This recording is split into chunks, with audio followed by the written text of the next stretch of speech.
Namaskar.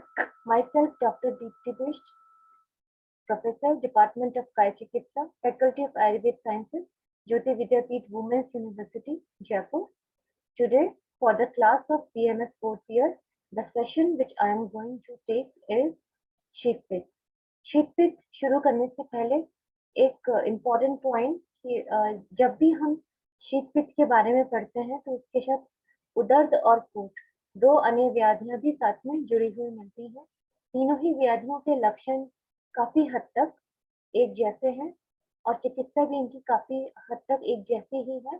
कुछ दोषों के प्राधान्य के अकॉर्डिंग इनमें थोड़ा बहुत डिफरेंस आ जाता है जो हम आज सारा डिस्कस करने वाले हैं. तो शुरुआत करते हैं. उदर्द, शीत पित्त और coat.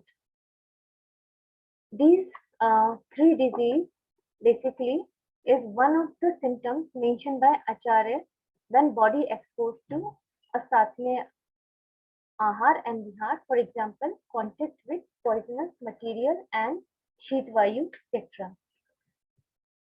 Most important doshas which are associated with sheet pitt, udard and kost are vat and kapha, and these two doshas are primarily got disturbed in this disease. आचार्य चरक की बात करें तो उन्होंने उदर्द को कफ नानात्मज विकार में रखा है जबकि कोट को रक्त प्रदोषज विकार के अंतर्गत चरक में माना है. यदि हम संहिताओं में देखें तो अधिकतर कोट का जो वर्णन है वो संशोधन कर्म के व्यापक स्वरूप में ज्यादा मिलता है, जबकि शीत पित्त और उदर्द अन्य व्याधियों के साथ एसोसिएटेड भी मिलती है. इसके अलावा कभी कभी स्वतंत्र रूप से भी इनका वर्णन मिलता है. अगर हम निदानों की बात करें तो हमने निदानों को 3 भागों में बांट दिया है: आहारज, विहारज, निदान अर्थकर, और उसके अलावा एक चिकित्सा मिथ्यायोग जो जैसा कि मैंने बताया जो कि कोट के विषय में ज्यादा उपयुक्त होता है. आहारज हेतु में संतर्पण, अति लवण सेवन, अति अम्ल सेवन, कटु रस सेवन, क्षार सेवन, तीक्ष्ण सेवन अर्थात मुख्यतः लवण, अम्ल, कटु, क्षार इन रसों के अत्यधिक सेवन से, मद्य सेवन यानी फर्मेंटेड प्रोडक्ट्स के सेवन से, विरुद्ध आहार सेवन जिसमें हमारा सभी प्रकार के अध्यशन और वृद्धाशन आ जाते हैं, गुरु द्रव्य सेवन यानी कि जो पचने में भारी होते हैं ऐसे पदार्थ, स्निग्ध भोजन सेवन जो अत्यधिक गरिष्ठ हो, जिनमें तेल घी की मात्रा अधिक हो, जिसमें गुड़ या चीनी की मात्रा अधिक हो, इस तरह के आहार. उसके अतिरिक्त दही सेवन और विषयुक्त अन्नपान सेवन. दही सेवन को हम इस तरह से मान सकते हैं, आचार्य ने दही को अभिषेक कारक माना गया है. हमारे संहिताओं में दही का प्रयोग रात्रि में वर्जित किया गया है, वर्षा ऋतु में वर्जित किया गया तथा ग्रीष्म ऋतु में भी वर्जित किया गया है. इसका कारण ये बताया है कि जो दही होता है वो हमारे स्रोतों को अवरुद्ध करके दोषों को रोक के विभिन्न प्रकार की व्याधियां उत्पन्न करता है, उसमें शीत पित्त भी एक है. तो इसके शीत पित्त के आहार क्षेत्रों में दही को भी विरुद्ध माना गया है. उसके अतिरिक्त विषयुक्त अन्नपान सेवन यानी कि आज के परिप्रेक्ष्य में हम समझें तो जितने भी हमारे प्रोसेस्ड एंड पैकेज्ड फूड होते हैं जिसमें प्रिजर्वेटिव की मात्रा बहुत ज्यादा होती है, तो किसी न किसी तरह से हम बहुत ही स्मॉल या बहुत ही कम मात्रा में कुछ टॉक्सिन्स को अपने शरीर में ले रहे हैं. अल्टीमेटली यही लॉन्ग टर्म में जाकर के अलग अलग तरह की स्किन की बीमारियां पैदा करते हैं, जिसको शीत पित्त उदर्द भी उनमें हम मान सकते हैं. तो ये सारे आहारज हमने देखे, आहारज विहार हमने देखे. उसके पश्चात विहारज हेतुओं की बात करें तो शीत मारुत स्पर्श, अत्यधिक ठंडी हवा में निकल जाना, विषयुक्त जल स्नान, ऐसी जगह स्नान करना जहाँ जल में टॉक्सिसिटीज हो या कुछ केमिकल्स हो या कुछ इम्प्योरिटीज हो जो स्किन को परफेक्ट करे. अभियंग उद्वर्तन, अभियंग और उद्वर्तन को हम ऑर्डिनरी अर्टिकेरिया से समझ सकते हैं. जो सभी को इस तरह अभियंग या उद्वर्तन से शीत पित्त नहीं होता, लेकिन कुछ लोग जिनकी स्किन सेंसिटिव होती है या उद्वर्तन या अभ्यंग में यूज होने वाले जो वस्तुएं हैं वो किसी के लिए एलर्जिक निकल सकती हैं, तो ये विहारज हेतु उन्हीं लोगों के परिप्रेक्ष्य में कहे गए हैं. उसके अलावा वस्त्र, आभूषण, कीट दंश, बाह्य कृमि, वस्त्र और आभूषण अगेन, जिसको हम क्लोथ या फिर मेटल एलर्जी से ले सकते हैं। कई लोगों को सिंथेटिक कपड़ों से एलर्जी हो जाती है, कई लोगों को निकल या आयरन या कुछ अलग अलग तरह की मेटल ज्वेलरी से एलर्जी हो जाती है। उसके अलावा कीट दंश या बाह्य कृमि, जैसे कि हम जानते हैं कि अगर हम एक उदाहरण दें तो अगर सपोज कोई चींटी या मधुमक्खी काट जाए तो उसी समय जो है शरीर से चकत्ते निकलने शुरू हो जाते हैं, किसी को बहुत ज्यादा मात्रा में, किसी को बहुत कम मात्रा में। तो ये जो है शीत पित्त के अंतर्गत ही माना जाता है। उसके अलावा सर्दी निग्रहण, सर्दी का सर्दी निग्रहण से अति दिवस ऑफ शिशिर ऋतु, वर्षा काल, दिवस ऑफ एंड इंसेक्ट बाइट, ये सारे इसी में आते हैं। दिवस ऑफ हो गया आपका, सर्दी निग्रहण हो गया, अति दिवस ऑफ हो गया, ये सारे कफ दोष को बढ़ाने वाले हैं। शीत पित्त में कफ और वात दोष का इन्वॉल्वमेंट माना जाता है। शिशिर ऋतु में अगेन जो है वात दोष की वृद्धि होती है, वर्षा काल में भी वात वृद्ध होता है। तो इस बेस पे कुछ विहारक हेतु माने गए हैं। निदान अर्थात अर्थकर रोग वे रोग होते हैं कि जो उत्पन्न होने के बाद किसी दूसरे रोग को भी उत्पन्न कर देते हैं। तो जैसे सन्निपातिक ज्वर, पित्त ज्वर, कफत ज्वर, इन ज्वरों में शीत पित्त भी एक लक्षण के तौर पर उभर सकता है। उन्माद, अधोग, अम्लपित्त, इन कंडीशंस में भी शीत पित्त एक लक्षण के रूप में उभर सकता है या एक निदानार्थकर व्याधि के रूप में भी बन सकता है। चिकित्सा मिथ्या योग, संशोधन कर्म अधिकतर वमन और विरेचन के अयोग होने पर, यानी या तो वमन और विरेचन ठीक भली प्रकार नहीं हुआ है तो कफ दोष, वात दोष शरीर में रुक जाते हैं और वही स्रोतों को अवरुद्ध करते हुए शीत पित्त, उदर्द या कोट जैसी स्थिति को उत्पन्न कर सकते हैं। तो ये हो गए हमारे सामान्य निदान। इसके पश्चात अगर लक्षण देखें, शीत पित्त के लक्षण है वर्टी, दंश, संस्थान, शोथ।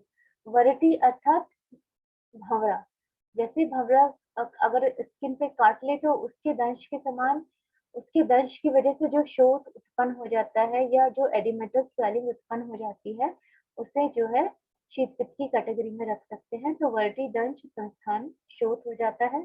कंडू बहुला, जिसमें अत्यधिक इचिंग रहेगी, खुजली रहेगी। शोध बहुला, उसमें सूचीवत पीड़ा यानी सुई के जैसी पीड़ा मिलेगी। सर्दी, ज्वर और विधान, इसके अतिरिक्त ज्वर हो सकता है, सर्दी हो सकती है और उस एरिया में जलन भी हो सकती है।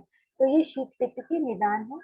उसके अलावा उदर्द के स्पेसिफिक लक्षण देखें तो उत्सुंग युक्त सरग मंडल, अर्थात शरीर पर एक मंडल यानी गोल घेरे की उत्पत्ति हो जाएगी जो सरग, जो रक्त वर्ण से युक्त होगा, और उत्संग युक्त यानी कि उसमें उभार भी होगा। तो उभार युक्त सरग मंडल, जिसको आप अगर देखें तो पैप्यूल से उसकी समानता कर सकते हैं, उत्तम युक्त सरग मंडल। उसके अलावा क्षणिक उत्पत्ति विनाश, यानी कि वो जो मंडल होगा अचानक से उत्पन्न होगा और अचानक से वो गायब भी हो जाएगा। ये उदर्द का एक मुख्य लक्षण बताया गया है। इसके अतिरिक्त शिशिर ऋतु उत्पत्ति, अधिकतर ये शिशिर ऋतु में होता है और साथ में इसमें कंडू भी मिलता है। उसके अतिरिक्त तीसरा है कोट। कोट का लक्षण है रग युक्त मंडल, यानी इसमें भी चकत्ते होंगे जो कि रक्त वर्ण के होंगे और इसमें कंडू बाहुल्य होगा, खुजली बहुत ज्यादा होगी। तो ये सारे लक्षण बेसिकली आचार्य माधव निदान में कहे गए हैं। अब बात करते हैं इसकी संप्राप्ति पे। संप्राप्ति, जो हमने जितने भी निदान वर्णन किए उन निदानों के सेवन से जो दोष प्रकुपित होते हैं वे मुख्य हैं वात और कफ। जब ये वात और कफ दोष पित्त के साथ मिल जाते हैं तो ये शरीर के अंदर जाकर के रक्त धातु में जाकर के मिक्स हो जाते हैं। और दूसरा त्वक, जो हमारा त्वक है धातु, उसमें जाकर के मिक्स हो जाते हैं या स्प्रेड हो जाते हैं अंदर जाकर के, वो पूरे समस्त शरीर में एक तरह से घूमने लगते हैं। तो इसकी वजह से रक्त धातु और त्वक, हमारा जो बाह्य धातु कही गई है वो त्वक कही गई है और जो अभ्यंतर धातु रक्त में गिनी गई है, इन दोनों को दूषित करते हैं और इन दोनों में दोष रूष समूचना होकर के, स्थान संचय होकर के वहां पर मंडल की उत्पत्ति कर देते हैं जो शोथयुक्त होता है और इसी को शीत पित्त, उदर्द या कोट की कैटेगरी में माना जाता है। चिकित्सा सूत्र में आने से पहले एक दो चीजें जो मैं आपको बताना चाहूंगी वो ये है कि वमन के अयोग और मिथ्या योग से जो है में निकलने वाले जो कफ और पित्त है और अन्न के वेग को रोकने से जो कंडोयुक्त रक्त वर्ण के मंडल हो जाते हैं उसे ही कोष्ठ माना गया है। कोष्ठ की खासियत ये है कि ये एक बार होकर के मिट जाते हैं, उसके पश्चात ये फिर से हो जाते हैं। ठीक है। और जब ये मंडल बार बार मिटते रहते हैं, नए होते उगते रहते हैं, तो इनको फिर उत्कोट की श्रेणी में कहा गया, यानी कि उनको उत्कोट कहा गया है। अगर विभेदक निदान हम देखें शोध शीत पित्त उदर और कोट का, तो शीत पित्त में वात की अधिकता होती है जबकि उदर्त में कफ की अधिकता होती है। उसके अलावा कोट में कफ और रक्त की अधिकता पाई जाती है। शीत पित्त में तोद अधिक होगा जबकि उदर्त में कंडू और साथ में वमन अधिक होगा। कोट की जो लक्षण है वो है कंडू और राग, यानी कि उसमें रागता लाल वर्ण ज्यादा आएगा मंडलों में और वहां कंडू ज्यादा होगी।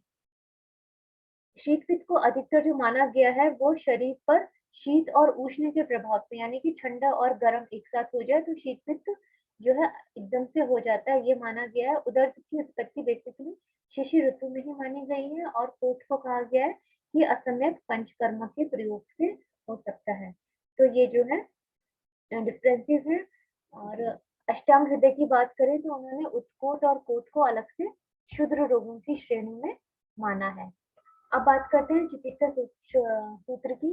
तो इसमें सबसे पहले एक दो चीजें जो इम्पोर्टेंट है वो है शीतपित्त, उदर और कोट तीनों की चिकित्सा लगभग समान है और लॉन्ग टर्म इफेक्ट के या लॉन्ग टर्म बेनिफिट के लिए हमेशा संशमन चिकित्सा या संशमन चिकित्सा के अलावा शोधन चिकित्सा विशेष कारगर होती है। तो शोधन चिकित्सा, शमन चिकित्सा और बहिर्परिमार्जन चिकित्सा। शोधन जिसमें हम शरीर से पंचकर्मा द्वारा दोषों का निष्कासन करते हैं। संशमन में जब वो दोषों का निष्कासन हो जाए तो शरीर में दोषों को साम्य अवस्था में रखने के लिए जो औषधियों का प्रयोग हम करते हैं उसे शमन चिकित्सा में मानते हैं। और जो शरीर में बाहर कोट मंडल चकत्ते या फिर जो खुजली हो रही है, जलन दाह हो रही है, उसके लिए जो हम बाहरी लेप, आलेप, प्रलेप, हृदय परिषेक इत्यादि जो हम क्रियाएं करेंगे उसे हम परिमार्जन चिकित्सा में मानते हैं। तो हमने जो हमारा चिकित्सा सूत्र रहा वो ये रहा कि सर्वप्रथम निदान परिवर्जन, उसके पश्चात शोधन चिकित्सा, फिर संशमन चिकित्सा और साथ में बाह्य परिमार्जन चिकित्सा शुद्ध में की जाती है। उसके अतिरिक्त क्रमिज्म और एंड दद्रुग्न ड्रग टू ट्रीट शीतपित्त।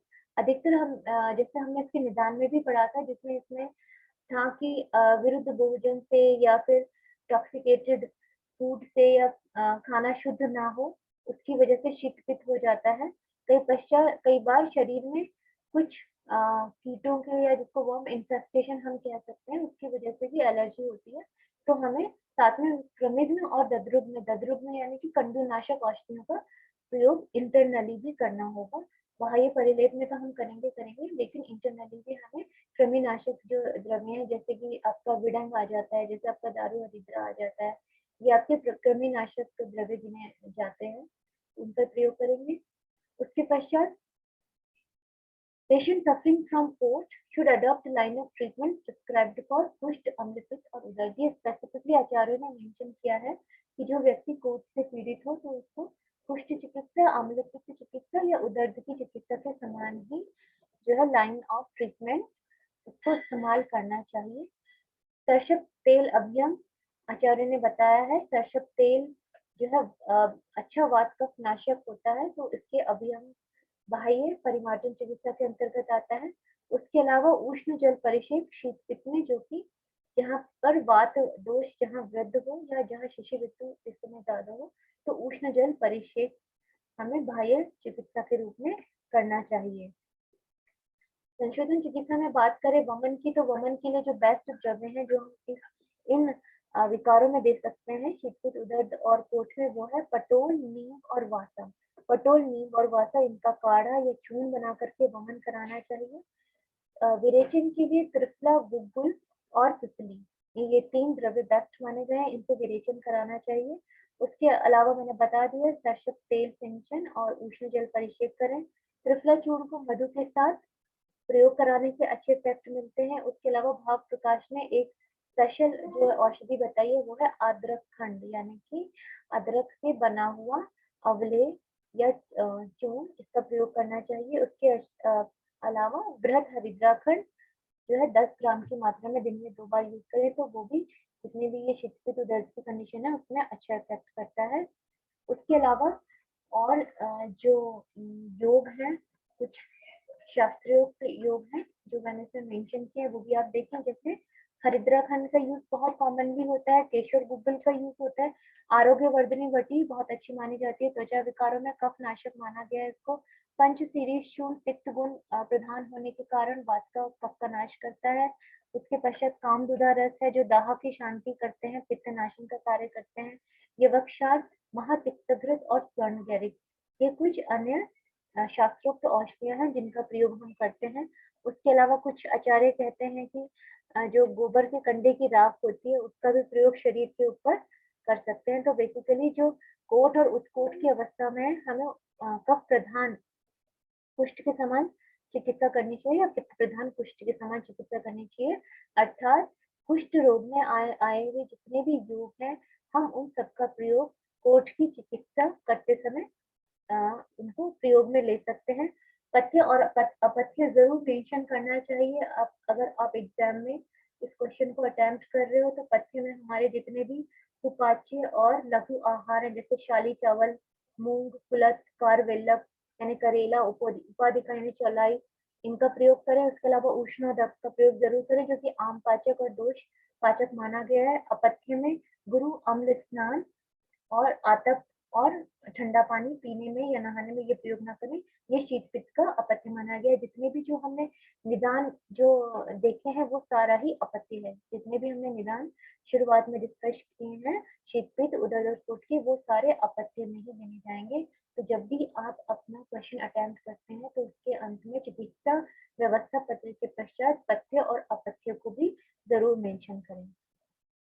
इसी के साथ हम अपना टॉपिक कंप्लीट करते हैं। आशा करते हैं आपको इससे कुछ बेनिफिट मिला होगा।